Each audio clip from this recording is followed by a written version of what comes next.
Welcome in, everybody. This is High Country Hangouts. This is our episode number 3. Still getting the hang of things. The Wi-Fi is a little spotty today, so we might have a little bit of lag, but we're still going to try and do our best to have a nice conversation. I'm just going to throw out, if everybody could give us a follow on Instagram, it's going to be High Country Hangouts. And then we also have an email, highcountryhangouts@gmail.com. If anybody has any questions, comments, or information they want to send us, send it on over. We're always happy to check it out. So ideas, yeah. Yeah, exactly. How are you? How's the week? I'm good, man. Yeah, the week's been good. It's been a busy week, and the greenhouse is in full swing. We're about at the busiest time of the season right now. So Nice. And what does that look like for you? Oh man, right now my day kind of consists of opening up about 40 frames. So we close the sides at night because it gets too cold. So we close all the sides and turn heaters on. And then in the mornings I'll get there, turn all the heaters off, and open up all the sides because the plants like it to be a little bit cooler during the day. Not cooler, but if you leave the sides shut and the doors closed, it gets to be about 120 degrees inside. So it just gets too hot for the plants during the day. So I start with doing that, and then I'll walk through all of the frames I water, which, like I said, is about 30 to 40 frames. Kind of decide what needs watered and what could last for the rest of the day, and then start the day out. No, is that basically off? Is it off look or is it off feel? Like how do you go about that? It's a little bit of both.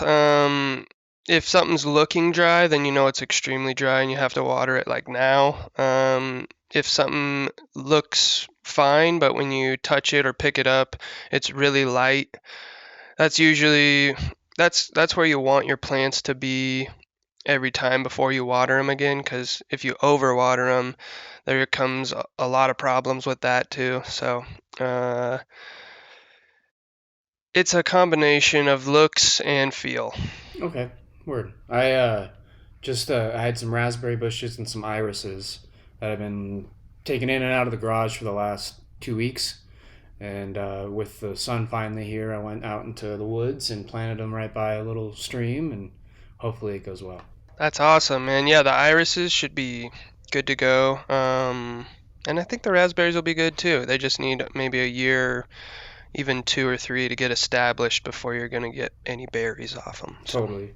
And hopefully, like, the bears and the moose don't eat the irises, but we'll see. I think the irises might be okay, but I bet the deer will probably like those, and the bears are going to be liking the raspberries in a couple years for sure. Oh yeah. Yeah, man. What? Let's get to it. Let's get to what we were talking about right before we started. Sounds great, man. So we're just gonna hop into some NFL news. We're gonna just try and touch on anything that's going on in the NFL. And this week it was a roast of Tom Brady on Netflix, and it was pretty fun time. Yeah, it was. And by the time this comes out, you know, it might be a couple weeks out from it, but the roast was good. Who was your favorite? Oh man, I think I've just been a big fan of Kill Tony for a long time, so I think Tony was my favorite. I thought he was the funniest, and he definitely, I think, went the hardest. I don't know. A lot of people went hard, but he didn't hold back, so it was funny. I agree. And like, what was cool is he did it in like 2 minutes, basically. Like he went down the row. He went each person and just went, "Hey, you." And actually, what was interesting is he didn't do Tom Segura. He just did Bird at the end. So I was like, oh, I wish he would have roasted Tom too. But it was funny, man. That Tom joke was hilarious. And then I forget the gal's name, the gal that was black and she's gay, and he made a really funny joke and like it was like, hell nah. I thought that was hilarious. Oh yes, I do remember that. That was funny. I don't remember what her name is either off the top of my head, but yeah, that was funny. And then I also thought Nikki Glazer. I thought she did a good roast on everybody too. I feel like comedy's back. You know, just how blunt and straightforward each comic was, and just not afraid to like go in on each person. It was pretty cool to see. It was pretty hilarious, especially like Jeff Ross and him getting yelled at by Tom Brady for making the Robert Kraft joke. Bill Belichick, Oh that was good yeah. too. You know, Bill had some good jokes, and Julian Edelman was hilarious too. I liked his stuff. I thought them making fun of Gronk was pretty funny too. Just like Gronk Gronk knew that was fake money from the beginning about the cryptocurrency stuff. Yeah, That was funny. Ben Affleck, man, I could give or take. That one was rough. I guess Bill. It was funny with Kevin Hart trying to get Bill and Robert to take a shot with all their drama. Like from what I was listening to Julian Oh, Edelman. yep. I was listening to Edelman talk about it, and he's like, "Man, could cut through glass with how much tension was in that room with those two. Like they literally hate each other." I believe it. Um, I could give or take with some of Gronk's jokes. I think he like they talked about dicks a lot. It felt like, you know, Yeah, that was a little yeah, odd. I mean, I don't know, not odd, but it was just kind of like bro that's a lot talk. of dick jokes, man. Yeah, it was like a lot of bro talk, you Yeah. know, like in the football. Which I mean, I get like being an NFL player and you're trying to like relate, but you're in a stadium filled of like probably 25,000 people or something like that, you know. And um, would you like Yeah. after watching it? Would you like to see more roasts of celebrities on Netflix? Absolutely, dude. Yeah, I thought it was awesome. I think A, it makes people more humble. Like there's not a lot of people who would sign up to do that. Tom Brady's, props to him for getting up there and taking a bunch of heat like that, bunch of shit on his personal life and his professional life. It's not something that 95% of famous people could do, let alone would do. Yeah, I agree. And the only thing that was missing from the roast for me, they got Peyton Manning. I wish they would have got Eli Manning. Um, do you know much about Eli winning the Super Bowls and all that back in the day? I mean, I know that he did, and I know a little bit about his stats, but I don't know much about the story there. Yeah, he went on a pretty legendary run in both playoffs. But just like with the 18-0 Patriots, they had a chance to be the first like undefeated, or not the first, but the second undefeated team since the Miami Dolphins, I think in 1970, 1971. And so he ruined that, and Yeah, that was that pretty sounds right. cool. Yeah, I think he would have been fun to have on there to roast him, but it was good. I give it a solid like 9 out of Yeah, 10 for sure. yeah, me too. And I think that it was a lot more like on the edge and maybe like TV 17 than I thought it was gonna be. I thought it was gonna be a little bit more like PG 13. Let's talk about his football career and deflating balls, but we're not gonna bring his ex-wife into it, fucking a karate person. But no, they did, and that was better. Yeah, it was good. They went all in. Like that was, there's a couple things they didn't touch, like with his kids, which I agree. Like you don't need to roast his kids. Like come on. So I think they definitely like the comedians and the Yeah, players. They touched on it pretty well. They did a good job. They didn't go too far with some stuff. I don't think they went too far. Like it was good. yeah, I agree. It is weird he kisses his kids on the lips, but did you see that Netflix took out the booze for Kim Kardashian? yeah, I did see that. I did. That was wild. It's what being that famous gets you, I guess. Um, Word, man. Yeah, it's honestly wild she was there. Like Kim Kardashian was at a roast. Same with like, you'd see Sean O'Malley was there. There was some famous people Dana's there. white joke was he had a good solid minute. That was a solid minute for sure. Yeah, Um, yep, I agree. yeah, Kevin Hart did a good job too. I like he crushed it. What I liked about it is like from the start he was like, I'm gonna if you guys give it to me, I'm gonna give it to you. So if you want to get it, let's get it. I Yep. thought that was like all right, cool. And Nikki went in on him. Yep. 15 cent. Just roasting him for being Yeah, short. Yeah. 15 cent was good. And then I'm not trying to belittle you, man, but man, you belittle. That was a good one. I like that one. That was a fun joke. Yeah. Yep. Uh, Those were good. cool, man. Well, we were talking a little bit earlier about outdoor hobbies, maybe where we live or what we'd like to do, and what's some stuff in Fort Collins that people can take advantage of while they're outside and in the in nature. Or yeah, Yeah, yeah, I got something for you guys. I don't know if it's for everybody, but it's something that I've just been getting into this summer, and that is frisbee golfing or disc golf. They have a lot of disc golf courses around town, and all of the courses are free. So you can just buy your discs, which you can get two discs for 20, 25 bucks, and then you can go play as much disc golf as you want. And it's a fun way to get some exercise, check out some cool parts of nature, and then I also like to go with some buddies. So we'll try and get together and just spend some time and hang out and enjoy it. So it's a really fun hobby I've been getting into, and I recommend trying it. That's awesome, man. There's a little course here that I went up with some friends, a couple weeks ago, and we played the course, and it was pretty cool. Yeah, there's a technique to throwing a disc that I never have thought of or realized, but some people can throw that disc 500 yards, It's just like that's crazy. I can only throw it maybe like 250, 300 yards, so I'm just playing the beginner holes, but it's still really fun. That's awesome. I dig that. And just to be outside, it's just nice to walk around, and it's not a lot of pressure and just having fun. In Red Lodge, there's some fun things to do in Red Lodge. For me, I spent a lot of my time fly fishing. We had the flood a couple years ago, and that kind of just it screwed up a lot of stuff. The river it's still recovering. There's a lot to like with the recovery. There was just a lot of rocks being moved everywhere from people trying to like get trees out of the river and just make it a nice place for people to actually use and recreate on. And so we're getting to the point. This is, I think, our third or second summer since the flood. Um, yeah, so the flood happened 3 years. Second or third, one of Yeah, the yeah, two. yeah, Yeah. yeah. So the flood happened, and then this will be the second recovery summer since the flood. And so Okay. the Nice. fishing hopefully is just going to be awesome this year.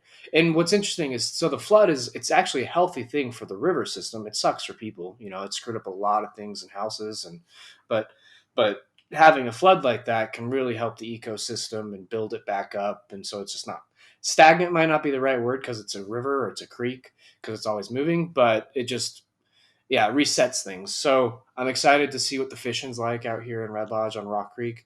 And honestly, the flood wasn't just in Red Lodge; it happened all over Montana. So this area Yeah. out here, it happened all over. And so, like Cook City area, the flood was there, and then towards Billings, and so I'm excited to explore the fishing, and a lot of great places to hike and a lot of great places to explore. Some other cool things you can do is just go backpacking, and so like there's thousands of lakes on the Beartooth Pass, and if people can check out the Beartooth Pass, I highly recommend it, especially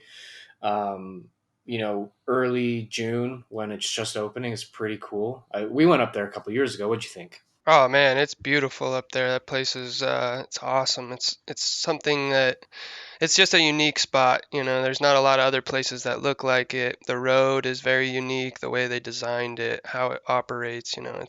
It's really interesting. And just to hop back on the river thing, it's kind of like you could kind of compare it to a wildfire. It's like when all that undergrowth gets there and it kind of chokes things out.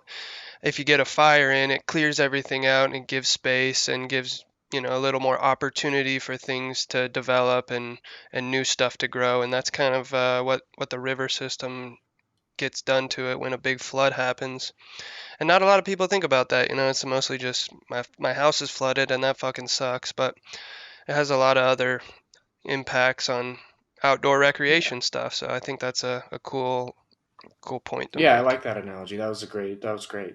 And kind of like you were saying, so what you were saying with the Beartooth Pass and how the road's unique, there's a bunch of switchbacks. And so it goes up all the way to, you're close to 11,000 feet at the very top, which is, I think it's like 10,900 or something like that. And so you're just so high up there, and it's so cool.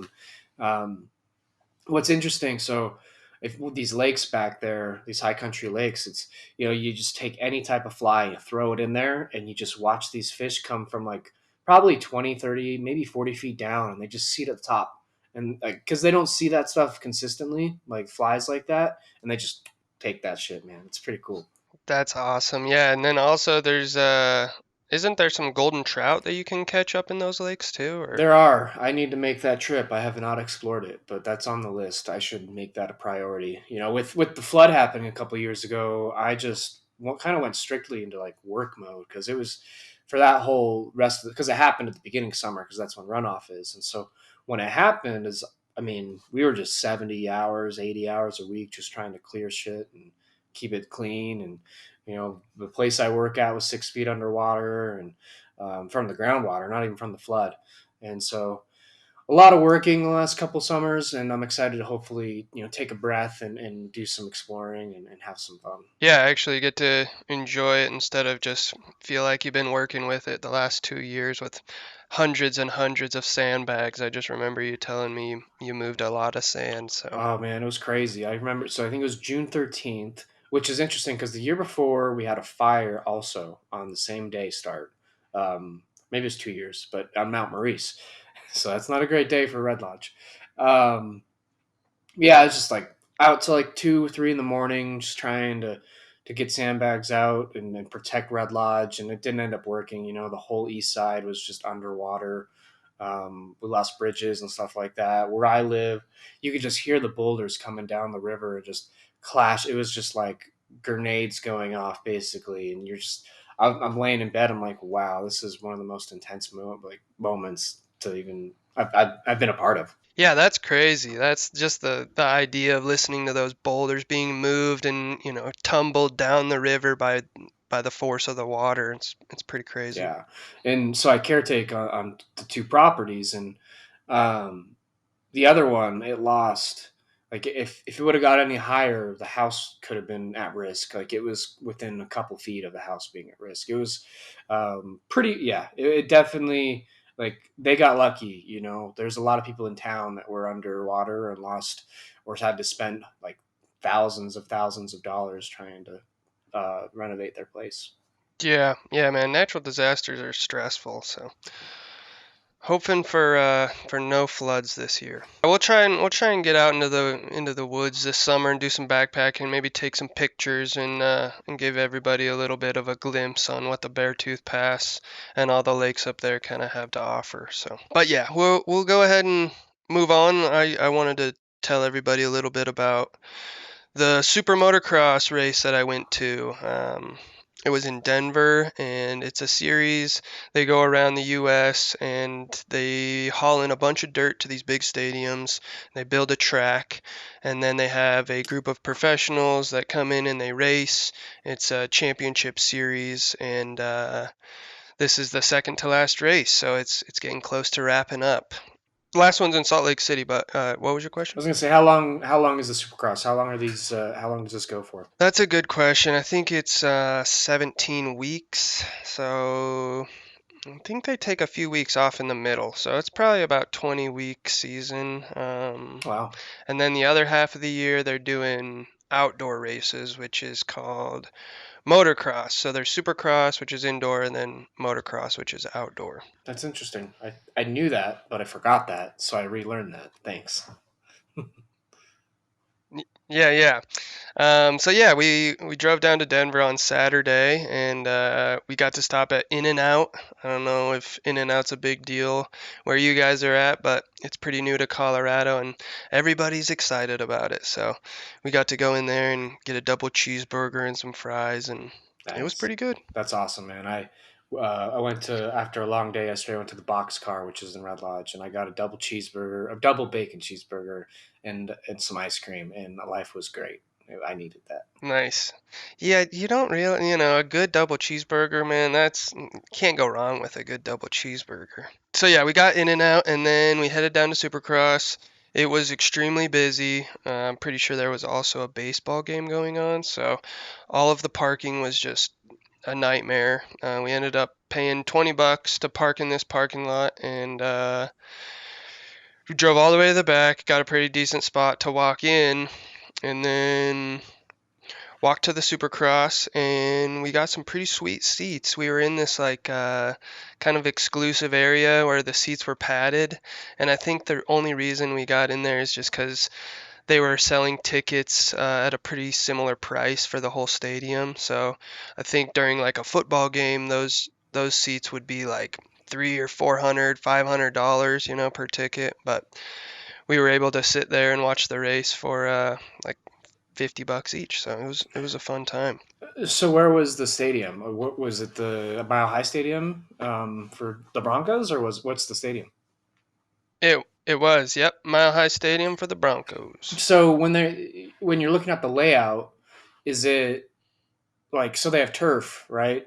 Or do they have grass in Mile High? Right. Do you know, like, I what are they into doing to I like? believe it's turf. Okay, so I think usually NFL stadiums can, like, they have like a conveyor belt that will like push out the turf. I'm assuming. I'm pretty sure a few of them do. So do you know how they filled in dirt there for the races and stuff? Yeah, so I'm pretty sure I don't know about the new like modern high tech stadiums, but for the most part, it's just a bunch of plywood. They bring a whole bunch of plywood and they lay it down, and I'm sure there's like some tarps or something to kind of protect the dirt from falling through. But Okay. yeah, they just bring a whole bunch of plywood in, and then they bring in truckloads and truckloads of dirt, and then build a track out of it.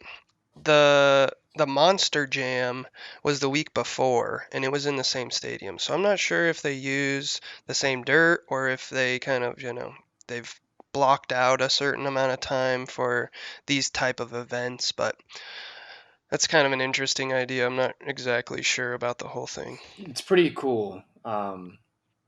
It wasn't motocross or supercross, but they had like a freestyle thing in Billings. I worked with a friend of mine a couple last year, and it was pretty sweet to see how they set it all up with all the jumps. And it'd been a long time since been a part of that. Last time I went, I was a young kid. I was like probably 14, 15 years old. So it's been 13 years since I've done anything like that.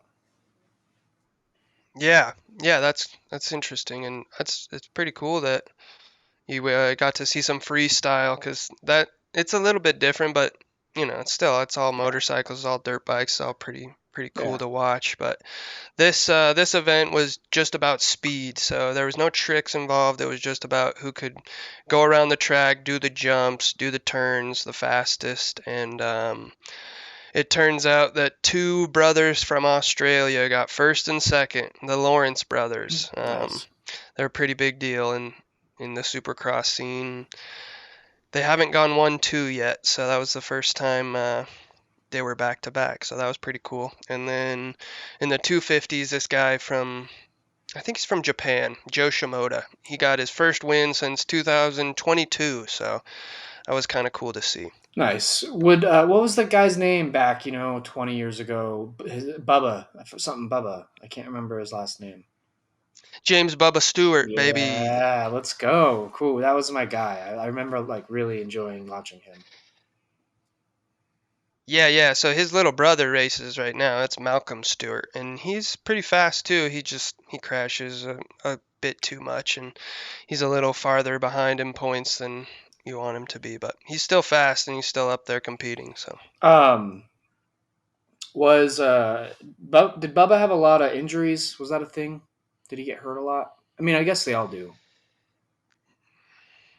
he was pretty good though, honestly. I mean, I don't remember. I'm sure he had some, but he wasn't injured too much. He Okay. was he was pretty consistent and pretty fast and Okay. pretty famous for his Bubba Scrub. Bubba Scrub. Who are Yeah. some of your favorite racers growing up? Oh man, I was a big Jeremy McGrath fan. I love Jeremy McGrath. He was my Yeah. favorite video game play. When you'd play the video games, I'd always choose him. And then there was another guy, Grant Langston. I always really loved him. And the third one I think I'd choose would just be I don't know. I like Eli Tomac. He's still racing right now, and he's from Colorado, so it's like, yeah, root for the home guy. Nice. Yeah, I appreciate that. I just remember playing Amex versus ATV growing up. That was a fun time. It was that was really sweet. I haven't ridden a bike. I love that game, Oh, it was dude. great. It was so fun. You go into like the very Yeah. outstretch, out of bounds, and just like always getting blown way back in. That was cool. I was literally just thinking about that, dude. You just get smashed back into the playing area if you went too far out. Yeah. Good times. Um, Hell yeah, that sounds like a really good time. Yeah. Yeah, dude, it was fun. When we left the race, we were in that parking lot and it was really busy to get out. So we were just sitting in line for like 30 minutes. Nobody was moving. It was just this big long line of traffic. And it was I was just sitting there for 30 minutes. I'm like, all right, I'm not just gonna sit here and let my car idle this whole time. It's dark out. Like I'm talking to my friend in the back seat. And so I turned my car off, and then about 10 minutes later, the person behind me decides they're going to try and go around everybody who's in front of them. And so they try to pull around me, and they try and pull around the car that's in front of me too, and the car in front of me pulls all the way up to the car in front of them so they can't go around him, and my car was turned off, so I didn't have time to like start it and pull forward before they got around me. So she basically just pulled out, cut me off, and then just sat there in traffic again for 20 more minutes. Well, I got my buddy in the back and I'm in the driver's, and I'm going to be honest, it's like driving and stupid drivers, like that makes me the most angry. I get very emotional. It's so frustrating and so hard for me to deal with and just accept. But anyways, this person did this, and so my buddy in the back just starts spouting off, oh, way to fucking go, learn how to drive, blah blah blah. I was a little upset too, probably spouted off a few words, but they didn't say anything. They didn't want to deal with us or whatever, right? So finally calmed down. About 10 minutes goes by and we're just sitting there talking still, and then these like three or four old people come walking out, and they stop at the car and they roll the windows down, and it's their parents, or I think it's their parents, but it's just these like four teenagers in this car just like complaining about the traffic and complaining to their parents. And I was like, at that point I was fucking fuming, so I was just like, tell your fucking kid to learn how to drive. How about you teach your kids to learn how to drive, huh? Like, and the mom just looks at me and she goes, "Oh, you Colorado drivers are always so angry." Ha ha ha ha ha. And then I got my buddy in the back seat he's had a few drinks and he's ready to go, and he's just like, "Oh, it's not very funny when your fucking daughter." Cuts us off, and then her dad comes over, and I was like, I looked at him and I was like, "Did you teach your kid how to drive? Because they don't know how to fucking drive." And he was just like, "I know, right?" And he just like laughed and then walked away. And like, I don't know if he'd been drinking or what, but it was just like, and then, you hear from the car, this little 18-year-old, "Do you guys have an extra phone charger?" It was just like the most irritating thing because they thought that their time was so much more valuable than everybody else's in line. And so it was just an exercise for me to just work through and try and not be so irritated and upset by people. I'm not going to be the one to teach someone a lesson, but somebody's going to teach somebody a lesson one day, and it's not going to be a good thing. So Oh man, I'm laughing because I can just imagine Ashley during this whole thing telling you to shut up. oh boy, yeah, she was very uncomfortable, Yeah, and then I heard about it for about 15 minutes later that night about I, how uncomfortable I made her feel because of how upset I got. But well, I think there's 2 points there. you live and you learn. Yeah, I think there's 2 points there. I think kids are impatient, um, and to like be mad at them is totally like acceptable. I think finding Yep. your way, because like if that was someone with a gun, man, that's dangerous shit. So like you want to be smart about how you're doing that. And so Yeah. like I watched a video the other day of a road rage incident where a guy was yelling at another guy, and then he pulls out a gun and he starts shooting at his truck. So it's like I can definitely see Ashley's point where like it's dangerous and scary, but I also feel you. I'm like, dude, screw these people. Like I don't want to have to deal with that, and it's really rough because they could cause an accident. People being impatient really can ruin, like kill. It could kill somebody. So there's definitely two sides of it, Yes. and the thing is we're never gonna get no one's ever going to come to the middle and take their time and be responsible. People are just going to continue to be dumb and make mistakes like that, which just sucks. Yeah, nobody's gonna do it unless we do it. It's like you got to be the person Yeah, who does it. And the only person that me being all fucking pissed off and huffy about, really irritated and hurt, was me and everybody in the car, and that's the exact opposite of what I wanted to do. It's like if I would have just been like, man, that's not cool, but whatever, we'll move on, and we would have sat in the same line, we would have gotten home at the same time, and we would have had a lot less emotions flowing through our minds and everything.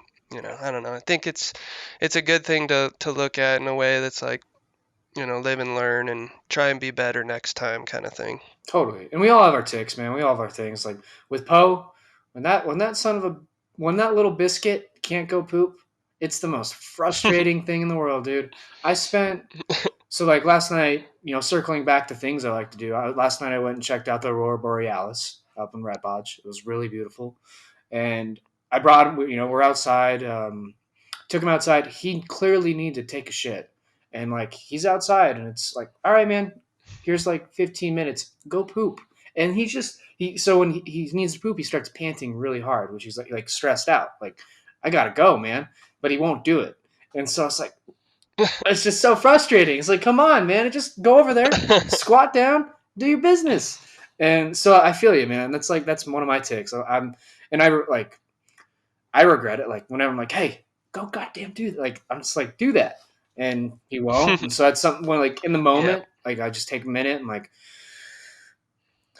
I just breathe, and it tends to help. But onto the cool part about that, the Aurora Borealis Yes. came to Red Lodge and all over the United States yesterday, actually all over the world, and it was so beautiful.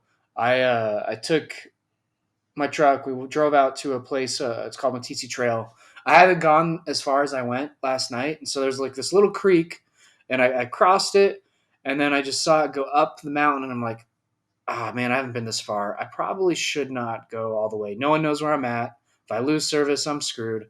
And so I decided to turn back around. I found a nice little pullout, and I ended up taking pictures from there, which was really cool. And I was able to capture Mount Maurice with it still. And the coolest part about last night is watching him dance. Like you just saw the lights just go here and here and here and just boom, boom, boom, and it went from like one side of the sky all the way to the other side, and it was just so sweet, man. Like the colors, there was pink and green and blue, and it was just so beautiful. Did you guys get a chance to see it? I went outside last night and I was looking around, but I don't know if it was too light, or if I don't know if I was just in a spot where you couldn't see it as well, but I didn't have any luck, unfortunately. What time did you go out? About midnight, Midnight. 11:30. Yeah, and that was like peak time was like midnight to 3, I think. So maybe it was just too much light pollution or something Okay. too. Um, it was really beautiful. Yeah. I got some really amazing pictures. I came back home and was able to. I drove the Kubota to the other side, and because it was windy as heck, so I didn't want to. I was just wearing some comfy clothes and used it to kind of break the wind, and got some really cool photos from there of the property. So yeah, it was really beautiful. I think it's supposed to be out again tonight, so maybe try tonight so you can see it. Nice. Yeah, and also I think that could be why our Wi-Fi is a little weird too, because apparently the Aurora Borealis lights mess with the Wi-Fi signal. Yeah, there's like it's like a huge electrical surge or something. I don't really know the terms. I should read more into it, but yeah, it's going all over the country and it's messing with satellites and all sorts of stuff. So Yeah, I think that's good too. I just want to tell all you drivers out there to take your time and don't drive like an asshole, yeah, man. don't be a bitch. Yeah, Uh, everyone is in just as much as a hurry as you are, all right? uh, Everyone's time is just as valuable as your time is. my friend Mitch, he has this saying, and it needs to go on his gravestone. It's everybody sucks but me, and so you put that in place there, man. Everybody sucks but you. Uh, well, I appreciate you, man. This was a It's true, fun. man, and everyone thinks like that, so Totally. Well, I appreciate you, man. This was a fun episode. Catching up, yeah. talking about the Supercross, and Talking about some football. The roast was really that was a good time. I watched it live, and it was a fun watch to just Yes. sit there and chill and talk about the Aurora Borealis and some things we like to do around where we live. Yep. Yeah, it was a fun roast, and that's kind of everything that was in the NFL news. But stick around here. We're going to try and update you on anything NFL related. Just real quick, we're not going to dive in too deep on things, but if you like the game but don't know how to follow it, tune in, chime in. We're here to provide some info. Hell yeah, brother. Appreciate you. And give us a follow. High Country Hangouts. Send us an email. And we'll see you next week for week 4, baby.